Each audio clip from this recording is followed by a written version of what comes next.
అపర భగీరథుడు పవన్ కళ్యాణ్ గారి గురించి నేనేం చెప్తానండి.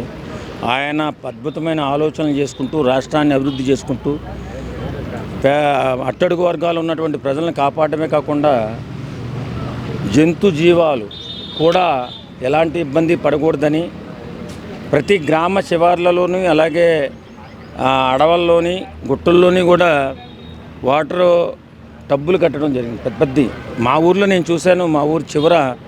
మా ఊరు సచివరం గ్రామం. సాయంత్రం వెళుతూ గేదెల చివర వాటర్ తాగడం చూస్తే నాకే చాలా ఆనందం అనిపించింది. ఇంత గొప్ప ఆలోచన చేసింది ఎవరు రా బాబు అంటే పవన్ కళ్యాణ్ గారు. ఇప్పుడు మనం మనిషి అంటే దాహం అని చెప్పి అడగలుగుతాడు, మూగజీవాలు అడగలేవు కదా. కాబట్టి అలాంటి అద్భుత ఆవిష్కరణ చేసి ఈవేళ అపర భగీరథుడిగా ఒక ప్రేమను సంపాదించుకున్నటువంటి వ్యక్తి పవన్ కళ్యాణ్ గారు. అది నీటి తొట్టుల లోపల జంతువులు తాగడం కాకుండా అలానే కోతులు కూడా ఈ రకంగా అంటే అందులో ఆడడం ఇవి చేయడం ఆ వీడియోలు బాగా ట్విట్టర్లో ట్రెండ్ అవుతుంది. కోతులే కాదు, అన్ని రకాల జంతువులు. ఇప్పుడు ఊరి చివరిని గుట్టల్లోని అక్కడ కూడా తొట్లు కట్టారు. వాటర్ సోర్సెస్ ఫుల్గా కలెక్షన్ ఇచ్చి ప్రతిరోజు ఉదయాన్నే నింపి పెట్టేస్తున్నారు. వాళ్ళు సాయంత్రం నింపి పెడుతున్నారు. చక్కగా కోతులే కాదు అన్ని రకాల జంతువులు, పిట్టలు, పక్షులు విపరీతంగా వచ్చి తాగడము చూస్తే మనకే మతిపోద్ది. ఈ అమ్మ ఇంత ఆలోచన ఎవరికి ఇన్ని సంవత్సరాల నుంచి ఎవరికి రాలేదంటారు బాబు. ఎవరెవరో అక్కడక్కడ ఏదో కొద్దిగా నీటి అవసరం ఈ జంతువులకి మూగజీవాలకి తీర్చేవారని చెప్పి మనం చదువుకుంటుండేవాళ్ళం.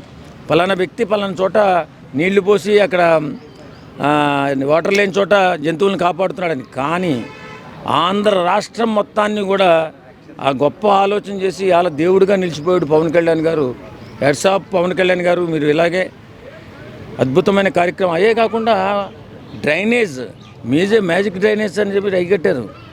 అది కూడా కొత్త ఆలోచనలు, బ్రహ్మాండమైన ఆలోచన చేసుకుంటూ గ్రామ అభివృద్ధి ఎలా ఉందంటే వేళ గ్రామీణాభివృద్ధి అంటే ఇలా చేయాలా అని చెప్పి వేళ ఉన్నటువంటి రాజకీయ నాయకులు, ముందున్నటువంటి రాజకీయ నాయకులు కూడా నేర్చుకునే విధంగా ఆయన అద్భుతమైనటువంటి పరిపాలన చేస్తూ ముందుకెళ్తున్నాడు.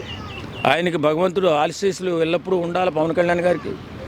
ఆయన్ని చూసి కొంచెంమంది ఈర్ష్యపడుతున్నారు. ఏంటి మనం ఎందుకు చేయలేకపోయాము, మనకెందుకు ఈ ఆలోచన రాలేదు అని అందరూ. అయితే అలానే దేశవ్యాప్తంగా పంచాయతీ ఏదైతే ఉన్నాడో ఆ అభివృద్ధి లోపల పవన్ కళ్యాణ్ దేశవ్యాప్తంగా నెంబర్ 1 ఉందని చెప్పేసి అయితే న్యూస్లో కూడా బాగా వస్తుంది. దానికోసం చెప్తాను. మరి అంతే కదండి, వేళ పంచాయతీలని అతను చాలా అద్భుతంగా తీర్చిదిద్దుతున్నారండి. అవే కాకుండా హాస్పిటల్స్ కానీ లేకపోతే పంచాయతీ బిల్డింగ్స్ కానీ ఇవన్నీ కూడా కొత్తగా కనపడుతున్నాయి. ఊళ్ళోకి వెళ్తే ఏంట్రా బాబు ఇలా మార్పు అని చూస్తే ఉంది. పవన్ కళ్యాణ్ గారు బాగా చేస్తున్నారు. పంచాయతీ నిధులు సక్రమంగా వస్తున్నాయి. పంచాయతీ నిధులు బాగా వస్తున్నాయి. ఎందుకంటే గత జగన్మోహన్ రెడ్డి గారి పరిపాలన ఉన్నప్పుడు పంచాయతీలని నిర్వీర్యం చేసేసి వాలంటీర్లతో పరిపాలన సాగించాడు. పంచాయతీ ప్రెసిడెంట్కి కానీ మెంబర్లకు కానీ ఎలాంటి అధికారాలు లేవు, తర్వాత గుర్తింపు లేకుండా పోయింది.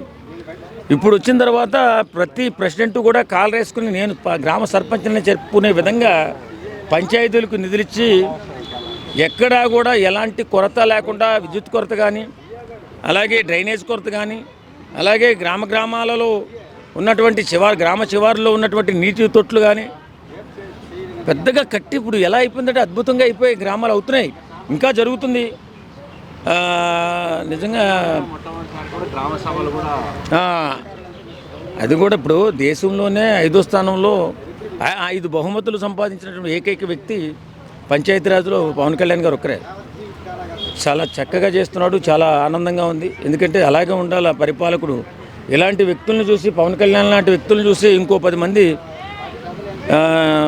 నాయకులుగా తయారవ్వాలి. ఎందుకంటే చాలామంది జీవితాంతం కష్టపడి ఎంతో సంపాదించి సేవా కార్యక్రమాల్లోకి వెళదామని ఆలోచించే వ్యక్తులు మనలో చాలామంది ఉన్నారు. ఎంతో సంపాదించాం, కొంతైనా పేద ప్రజలకి అండగా నిలబడాలని ఆలోచన చేస్తున్నటువంటి వ్యక్తులందరికీ కూడా ఈయన ఒక మార్గదర్శిగా నిలబడ్డాడు పవన్ కళ్యాణ్ గారు. అలానే ఏదైతే ప్రజల కోసం గవర్నమెంట్ ప్రజలు ఆలోచించడమే అంటే ప్రజల కోసం ఆలోచించడం మానేసి అలాంటి మూగజీవుల కోసం ఇప్పుడు కొత్తగా పవన్ కళ్యాణ్ గారు ఆలోచిస్తున్నారు. మరి అంతే కదా, ప్రతి ఒక్కడు పవన్ కళ్యాణ్ గారిని దేవుడు అనడానికి కారణం కూడా అదే, ఈ ఆలోచనలే.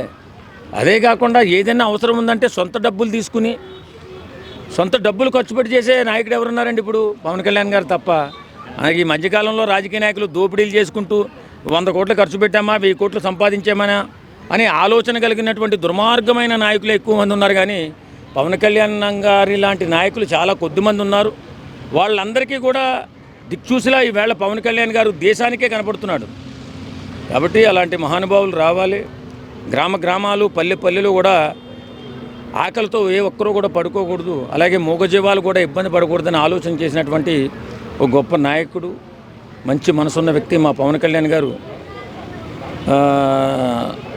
ఇలాంటి ఆలోచనలు చేస్తూ ఇంకా ముందుకెళ్ళాలని, దేశంలో ప్రతి ఒక్కరూ కూడా ఆయన్ని ఆదర్శంగా తీసుకుని ముందుకెళ్ళే సూచన కనపడుతుంది. చాలామంది ఆంధ్రప్రదేశ్ వెళ్ళి గ్రామీణాభివృద్ధి శాఖను ఒకసారి పరిశీలించరండి అని చెప్పుకునే విధంగా తయారయ్యారు.